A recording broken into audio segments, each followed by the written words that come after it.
Albert Einstein once said, everybody's a genius. But if you judge a fish by its ability to climb a tree, it will live its whole life believing that it is stupid. Ladies and gentlemen of the jury, today on trial we have modern day schooling. Glad you could come. Not only does he make fish climb trees, but also makes them climb down and do a 10-mile run. Tell me, school, are you proud of the things you've done? Turning millions of people into robots, do you find that fun? Do you realize how many kids relate to that fish?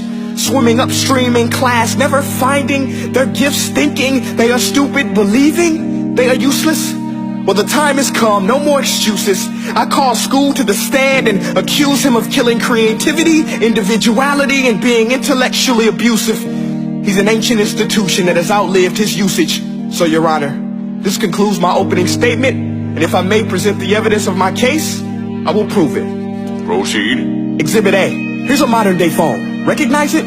Here's a phone from 150 years ago. Big difference, right? Stay with me. Here's a car from today. And here's a car from 150 years ago. Big difference, right? Well, get this. Here's a classroom of today. And here's a class we used 150 years ago. Now ain't that a shame? In literally more than a century, nothing has changed. Yet you claim to prepare students for the future? But with evidence like that, I must ask, do you prepare students for the future or the past?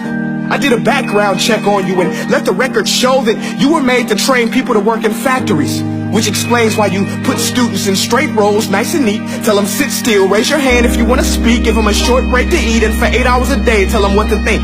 Oh, and make them compete to get an A letter which determines product quality, hence grade A of meat. I get it. Back then, times were different. We all have a past. I myself am no Gandhi. But today, we don't need to make robot zombies. The world has progressed. And now we need people who think creatively, innovatively, critically, independently, with the ability to connect.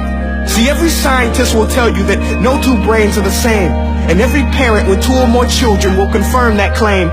So please explain why you treat students like cookie cutter frames or snapback hats, giving them this one-size-fits-all crap. Watch your language. Sorry, Your Honor, but if a doctor prescribed the exact same medicine to all of his patients, the results would be tragic. So many people would get sick, yet when it comes to school, this is exactly what happens, this educational malpractice, where one teacher stands in front of 20 kids, each one having different strengths, different needs, different gifts, different dreams, and you teach the same thing the same way?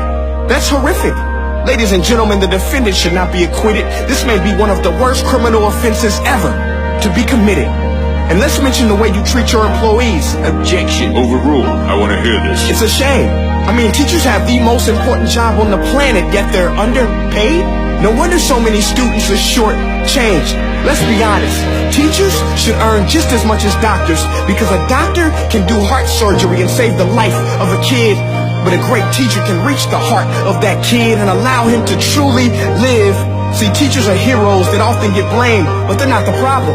They work in a system without many options or rights. Curriculums are created by policymakers, most of which have never taught a day in their life. Just obsessed with standardized tests. They think bubbling in a multiple choice question will determine success. That's outlandish. In fact, these tests are too cruel to be used and should be abandoned, but don't take my word for it. Take Frederick J. Kelly, the man who invented standardized testing, who said, and I quote, "These tests are too cruel to be used and should be abandoned." Ladies and gentlemen of the jury, if we continue down this road, the results will be lethal. I don't have much faith in school, but I do have faith in people. And if we can customize healthcare, cars, and Facebook pages, then it is our duty to do the same for education, to upgrade it, change it, do away with school spirit, because that's useless. Unless we're working to bring the spirit out of each and every student, that should be our task. No more Common Core. Instead, let's reach the core of every heart in every class. Sure, math is important, but no more than art or dance. Let's give every gift an equal chance. I know this sounds like a dream, but countries like Finland are doing impressive things. They have shorter school days. Teachers make a decent wage. Homework is non-existent, and they focus on collaboration instead of competition. But here's the kicker, boys and girls. Their educational system outperforms every other country in the world. Other places like Singapore are succeeding rapidly. Schools like Montessori, programs like Khan Academy, there is no single solution. But let's get moving, because while students may be 20% of our population, they are 100% of our future. So let's attend to their dreams, and there's no telling what we can achieve. This is a world in which I believe, a world where fish are no longer forced to climb trees. I rest my case.